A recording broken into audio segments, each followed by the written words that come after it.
ये मौसम के सितम है, ये हिम्मत वाले सहते हैं, पत्ते गिर जाते हैं, पेड़ खड़े रहते हैं। बहुत सही। जीत उनको ही मिली है जो हार से जमकर लड़े हैं। जीत उनको ही मिली है जो हार से जमकर लड़े हैं। हार से डरकर डिगे जो वो धराशाही पड़े। हमें और आपको ऐसे समय में बहुत हिम्मत के साथ काम लेना है। ये लड़ाई बहुत आगे तक जाएगी। ये अभी प्रतीकात्मक आंदोलन चल रहा है, इसलिए संख्या बल इसमें बहुत विशेष महत्व नहीं रखता। आपने प्राथमिक शिक्षा के संघर्ष के इतिहास को जब कभी अपने बुजुर्गों के द्वारा सुना होगा, अभी हाल ही में हमने सुना, आपने सुना कि 59 दिन चला था प्राथमिक शिक्षकों का वह संघर्ष। 59 दिन तक पूरे प्रदेश में प्राथमिक स्कूलों में ताला लगा दिया गया था। तब जाकर के सरकार झुकी थी और हमारी मांगे मानी थी। आप जानते हैं कि दवा और भोजन, हमें जिस मात्रा में उसकी खुराक लेने की आदत पड़ जाती है, वही हमारी आदत में आ जाता है। आप सभी लोग जानते हैं कि वर्तमान की सरकार कर्मचारी विरोधी सरकार है। कौन नहीं जानता ये? इस कर्मचारी विरोधी सरकार की हैसियत कौन बताएगा?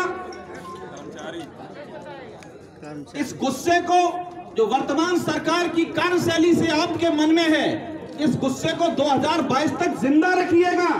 रईमन पानी रखिए, पानी सब सुन, पानी गए ना उबरे, मोती मानुष चुन मोती की चमक। इंसान की प्रतिष्ठा पर जब आंच आती है, सामाजिक व्यक्ति का मर जाना सिर्फ सांसों के बंद हो जाने से नहीं हो जाता। उसकी सामाजिक प्रतिष्ठा को जब क्षति पहुंचती है तो व्यक्ति मर जाता है। और ये सरकार शिक्षकों की सामाजिक मान मर्यादा और प्रतिष्ठा पर कुठाराघात करने का लगातार कुत्सित प्रयास कर रही है। इनके कुत्सित प्रयासों पर प्रश्न चिन्ह लगाने का वक्त आ गया है।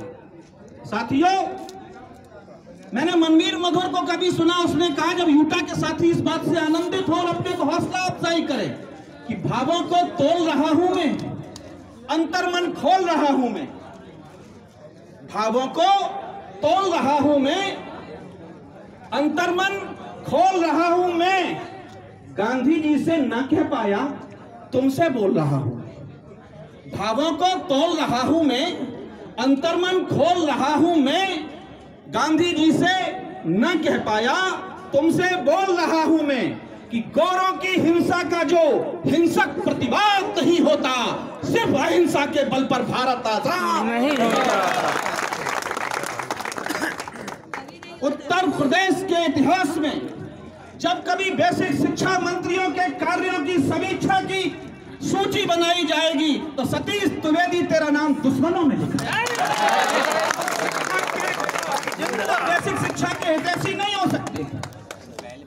राजा वो होता है जिसको पुरस्कार और दंड देना आता है।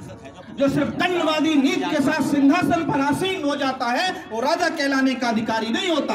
कर्णम परोपकर्णम येषाम केषाम न बंधा, संस्कृत की शोक्ति कहती है, नीति कहती है। मैं बात साहित्य की अपने गुरुओं से सीखा। विधानसभा के पटल पर लाल किले की प्राचीर से देश के प्रधानमंत्री, विधानसभा की प्राचीर से सूबे के मुख्यमंत्री, विभिन्न सामाजिक धार्मिक कार्यक्रमों में देश के प्रदेश के कैबिनेट मंत्री भारत के गौरवशाली इतिहास के अतीत का बखान करते हुए अपने आप को बहुत गौरव की अनुभूति करते हैं। मैंने पढ़ा, महर्षि परशुराम जी के जीवन का एक दृष्टांत मुझे याद आता है। भाजपा वाले अगर यहां हो तो ध्यान से सुने, बहुत बहुत ईमानदारी के साथ कहना चाहता हूं। राजा प्रसेनजीत की पुत्री थी महारानी रेणुका। भगवान परशुराम की माता रेणुका राजा प्रसेनजीत की पुत्री थी। महर्षि जमदग्नि की तपस्या कर रहे थे। एक बार रेणुका को घर आने में विलंब हो गया। लौट करके भगवान परशुराम की जननी जब तक घर आई तो आवेश में महाराज जमदग्नि को क्रोध आ गया। घटना वो कुछ इस प्रकार थी चित्ररथ नामक चंदन गंधर्व अप्सराओं के साथ जल क्रीड़ा कर रहा था। वह जल क्रीड़ा रेणुका कुछ देर ठहर करके वहां देखने लगी। इस बात को लेकर के चंदन को जब क्रोध आया तो आवेश में भर करके उन्होंने अपने 4 बड़े पुत्र रमण, बाण, सुषेण और वसु को आदेश दिया कि अपनी माता का वध कर दो, जो नियमित समय पर मेरी दिनचर्या की में उसने अव्यवस्था उत्पन्न की है। भगवान परशुराम ने अपने मन में विचार किया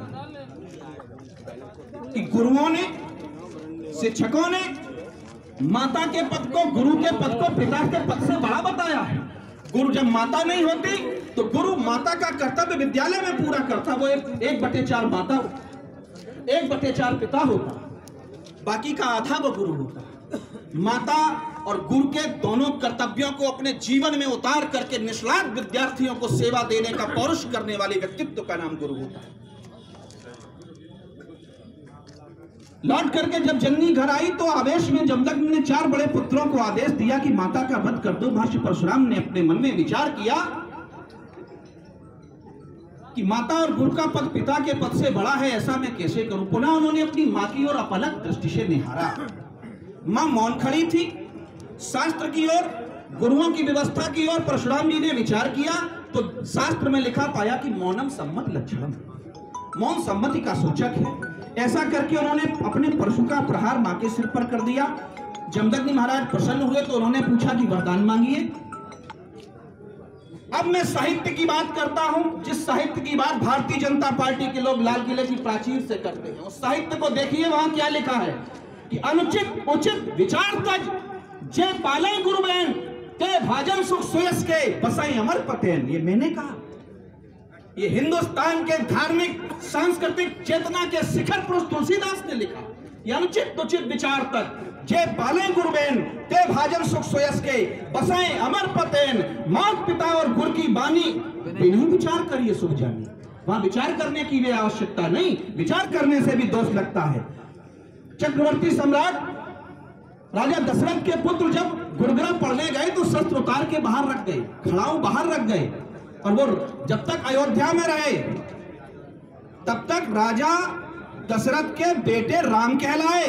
जब वो घर से निकल के वन में गए, वनवासियों से मिले, भीलों से मिले, केवट से मिले, गुरु विश्वामित्र से मिले, गुरु वशिष्ठ से मिले, वहां दैविक अस्त्रों का ज्ञान विज्ञान उन्होंने अपने आप में समाहित किया, तब हम मर्यादा पुरुषोत्तम श्री राम कहलाए। उससे पहले वो सिर्फ राजा राम थे। इसलिए मित्रों, वर्तमान की सरकार की नीतियां जो हैं, भगत सिंह ने असेंबली में बम फेंका, वो चाहते तो भाग सकते थे, उन्होंने वहीं रुक करके कहा कि मैंने फेंका, मैंने फेंका, मैंने फेंका।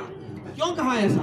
कि हिंदुस्तान के नागरिकों की सिराओं और धमनियों में बहता हुआ रक्त सुषुप्त हो चुका था, और सुषुप्त रक्त को जागृत करने के लिए हिंदुस्तान के वीर सपूत ने 23 मार्च 1931 को फांसी का फंदा चूम दिया। मित्रों, हमारी और आपकी भी यही स्थिति है।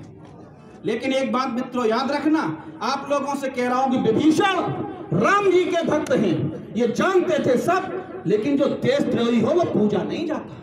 सांप आस्तीनों के जब तलक न मारे जाएंगे, हो कोई भी जंग, हम हर जंग हारे जाएंगे। दुश्मनों का फैसला तो बाद में हो जाएगा, पहले घर के भेदियों की सरदारी।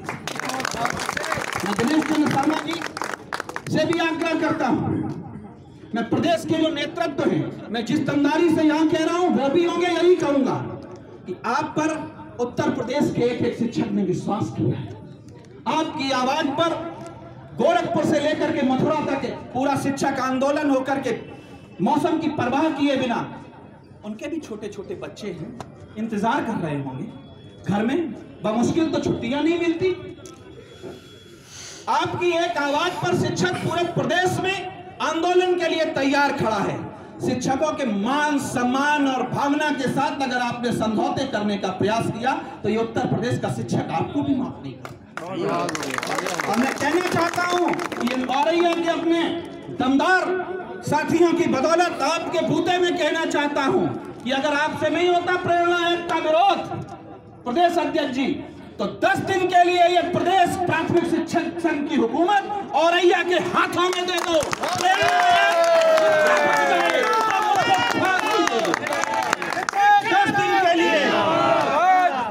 10 दिन के लिए प्रदेश की हुकूमत औरैया के हवाले कर दो, प्रेरणा ऐप जिंदा बच जाए तो फिर मुझको फांसी दे दो। बहुत बहुत धन्यवाद, बहुत बहुत आभार।